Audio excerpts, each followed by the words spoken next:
ፋይዳ ለፓስፖርት ቅድመ ሁኔታ መሆኑን ሰምተዋል?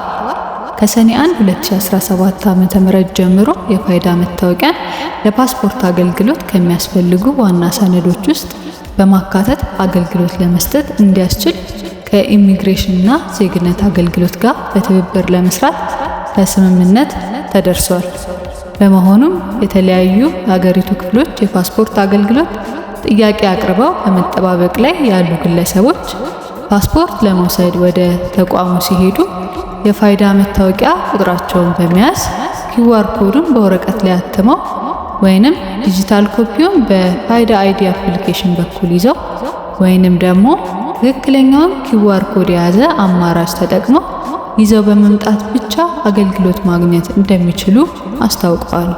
ስለዚህ የፋይዳ መታወቂያ አዲስ ትግበራና ተጨማሪ አዲስ ፓስፖርት ለማውጣት የሚያስፈልጉ ማስረጃዎችን ለማየት ቪዲዮ ላይ በመሄድ ታገኙታላችሁ።